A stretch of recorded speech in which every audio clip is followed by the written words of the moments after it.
Welcome back to the channel. If you're new here, this is the, I don't know what part of this build, but there's a lot of videos on trying to get this bike together for the bike shed originally, then for the kickback show, then getting it running, which came out recently. But it now sports a complete exhaust system. It has a front mud guard. The tank is back on in space. We've got a new fuel tap in place. And you may notice there is a carburettor sat in there, and we did get it running in the last video on this bike, or the one previous to the last video. But what I have in my hand is I don't want to say replacement carb because this isn't going straight on, but it occurred to me we were having a bit of an issue getting this to idle and just behave itself. And I built this out of some new parts, but mostly spare parts I had around at the time, and turns out it's the 32mm AML Mark II that I took off the CCM, which is over there, because it was a nightmare to set up, and I could never get it right. And I moved that down to a 30mm replacement body. So I've now got this, somebody's having fun, I got this 30mm AML Mark II. It's a Pocket original made in England one. So we're going to pull this apart. Hopefully all the jets come out, because that would be nice. The other thing is that this is a left-hand carburettor, whereas the one that's on there is a right, which puts all the settings on that side. And I'm going to do a little bit of rework of the intake, I think. Slightly thicker flange, and try and get the carb a little bit further forward to make the choke lever a bit easier to get hold of. Then we can get a proper base setting done. And the other thing I need to do is on the left-hand side, got a little bit of an oil leak from that cover, and to delete the starter motor when we built this engine, I did quite a bit of welding on that cover, so it might be somewhat out of shape. So we'll get that on some flat paper on the bench and hopefully hone that down. But yeah, let's get on with getting this carb apart. I've got the ultrasonic cleaner together on the bench, all up to temperature, so we're running 60 degrees. It's all degassed. We'll pull this apart. Hopefully it's not too grotty in there. Get all the bits out of this in the ultrasonic cleaner. Then we'll get that carb off the bike.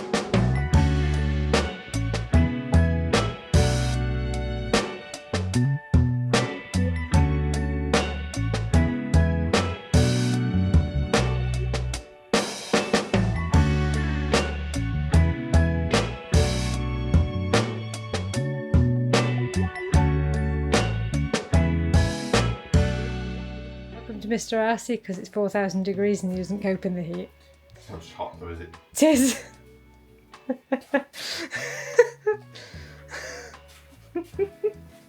What am I doing?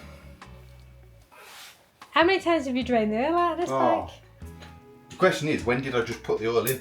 Just, and you put the fancy oil in. Go and try your kickstart. Yeah. Go on. Just with your hand. Just with my hand. Yeah, it's got a decompressor now, isn't it? So it's really easy to turn over. We don't know, nobody knows. No, it doesn't move. No, it doesn't move, does it? Is that why the face is like that? Well, you took it apart and messed. Look how clean the oil is. It worked when I put it together. Look how clean the oil is. Isn't it nice? Can we just all take note that the engine turned over when I built it and put it together? Leak though, didn't it? I'd take a leak over and not turning over. And me right now. Don't want to fix things, that's for sure. Oh, sorry, we shouldn't have jest. We got told off for too much jest. Too much finger pointing. Finger pointing. We're both only children. That's what happens. Finger pointing. So, I've literally just built all this back up.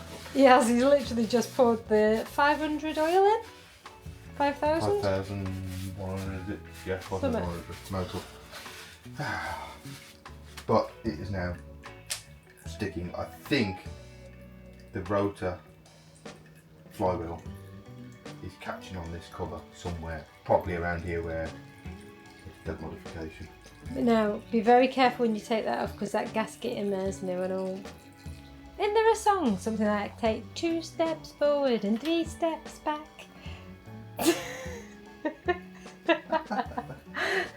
Emily's back, by the way.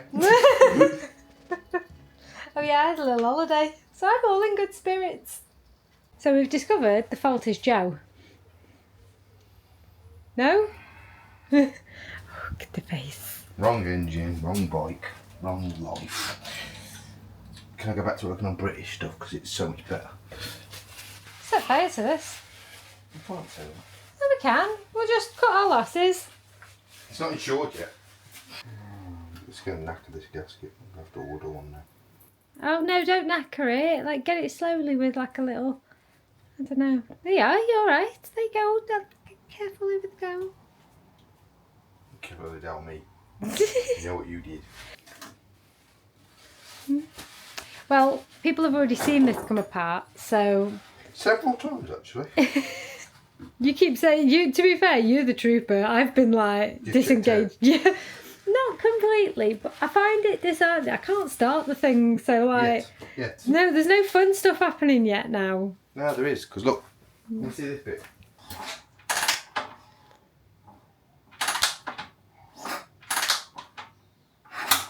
Click. Yeah. All the way up. All the way up. Just a bit. Yeah. And that's it. That's it. Don't have to be scared about it coming back and getting me. You probably want a bit more enthusiasm than that, but click. All the way up. Just a bit. Yeah. Okay, okay. Well, I'll try it, but I've still got bruises from the last go we had, so... Yeah. We'll see. Sometimes you got to know when to call in the experts, and this case has driven me mad. I've welded this twice now, maybe 3 times, plus the not the burn through, but the weld on the inside of the case basically is what's fouling on the ring gear. Quite frustrating because the ring gear on that flywheel we don't actually need because we've deleted the starter motor, so I could potentially get that turned down. Might do that as well, but in the immediate, we're going to take this over and see a very, very good friend. So sometimes you just have to call in the cavalry. Good word, I like that. Cool. I don't have a horse though. No, but you do have a welding machine. That's all we need. What are we going to do? We're going to fix it. You're going to educate me? Educate you. So, when you're welding cast, Yep. 4047 is the rod that you need. There's lots of different types of rods. Typically available in the UK, there's about 4 or 5 types of different types of rods. 4043 will do everything. 447 is specifically for that kind of casty stuff. Okay. Yeah, that's what you need. It's likely why it didn't bond properly, and we've got those little pinholes and stuff in it as well. And also, probably bad news for you because you've already flattened the case, is it's best to get it really hot before you weld it, and that'll stop the bubbles and stuff coming up out of it as well. Okay. No, that's good to know.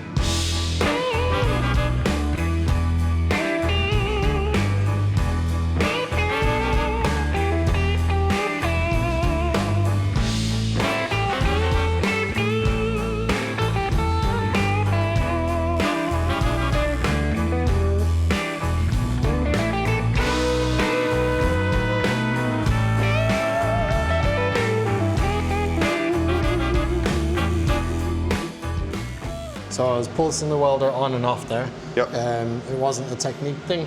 I had the welder turned up too hot, and the welder's all the way over there. Yep. And I couldn't be arsed. Thank you, sir. No problem. That is very much appreciated. It's better. And you polished it, so... Polished a bit of it. Yeah. Yeah. At least Emily hasn't got to polish it, so she'll be happy. I've only polished half of it. She can polish the other half. I'll stitch you up with that. Bob says you have to polish it. It's the rules. Yeah. But you're going to be at the Mallee. Yes. I believe we're going to be at the Mallee with this bike. Brilliant. So I think the only real thing is for you to take that for a run as well. Try not to crash it. Yeah. Okay.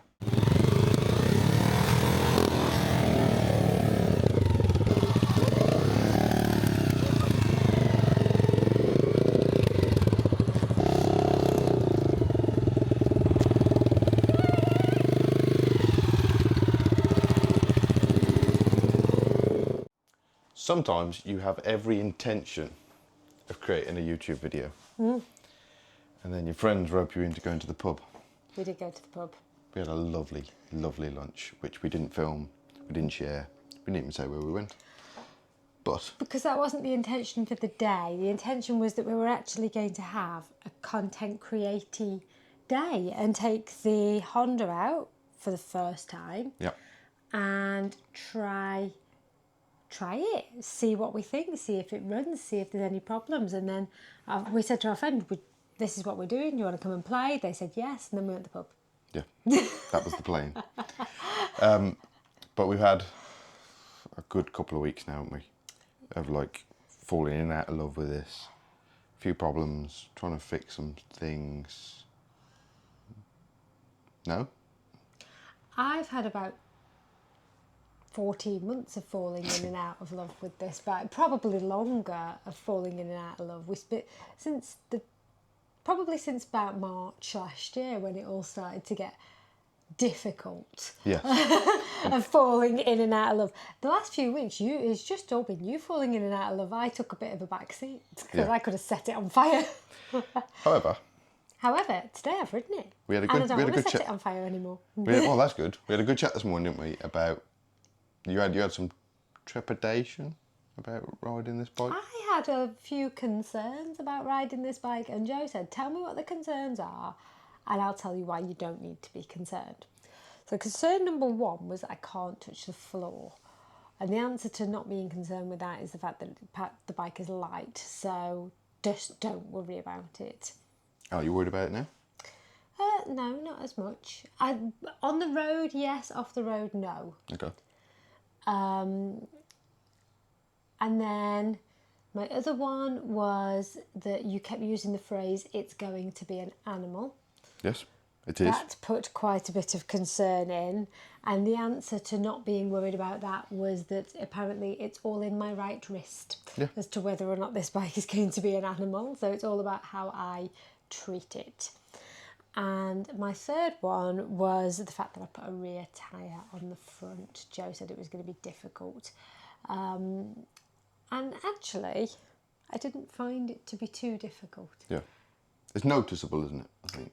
The more things that I noticed was the stones getting stuck in the tyre and then tinkering as I was riding around, and I thought something had come loose because it was going tink, tink, tink, tink, tink. Almost akin to, I don't know if anybody else had this on their push bikes as a kid, but I used to have on the spokes, you used to get things that you'd clip to the spokes of your push bike. Your cereal. And they used to make noises then as the bike went round. That's what it sounded like. Yeah. But we got it running out the front of here. We rode to the You rode it. country park. Yeah.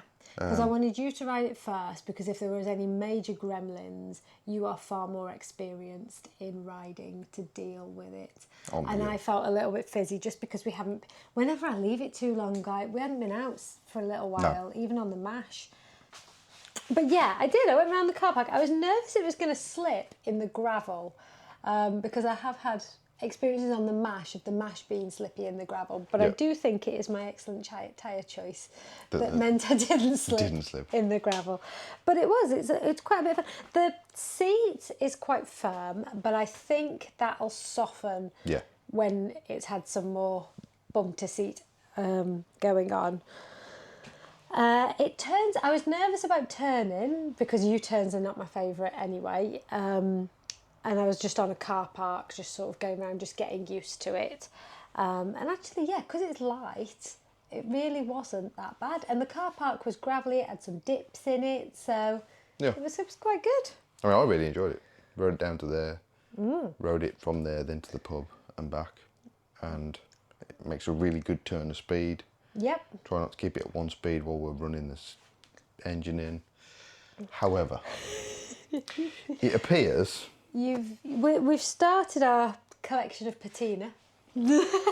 So it appears it's crying a little bit because this is all a little bit kind of drippy. It's all at the front of your jeans, isn't it, as well? Yeah. So it's leaking from here, and it's dripping all down all over here. the engine. It made quite a bit of a smoke. I don't know if you can see this actually. Oh, you can see it. You can see that it's had a little cry and a leak. So I'm going to speak to Mark again. Our favourite Mr. Mark. I've already spoken to him actually. If I'm being I bet he completely wishes he honest. doesn't know us. Hey, he got onto WhatsApp, and I think it's my fault, just so we can send technical drawings to each other. I have an XBR500 kickstart, which the spline is not correct for this engine, but he's got a plan to convert this kickstart lever, because that one that's on there has a lovely habit of just keep folding out, and digging you in the leg and stopping you putting your foot up on the footrest when you stop at a junction. So we're going to try and get this fitted. I'm also going to ask him if he can fly cut the cover that's leaking. Yeah. Get that nice and flat. And then I need to do something with that taco delete. Yeah. See, so we went back to our friends after we'd been to Sunday lunch. We went back to our friends to have a cup of tea and just sort of run an assessment. And you were already on the internet looking for replacement covers and things that you could do. Yep. And our friend Luke's approach was just that it needs to be permatexed everywhere. Yeah, just coat it all in a bucket of Permatex. Yeah. Yeah. So yeah, we will see. But I think for off-roading sort of purposes, which we are dipping our toe into a little bit more, Yeah. I think it could be a lot of fun and a nice alternate bike to have. Green laney type For stuff. just little green laney bits to go with the mash that I've got for on the road and then this for off the road. I think actually, Yeah. I think it's a good compliment.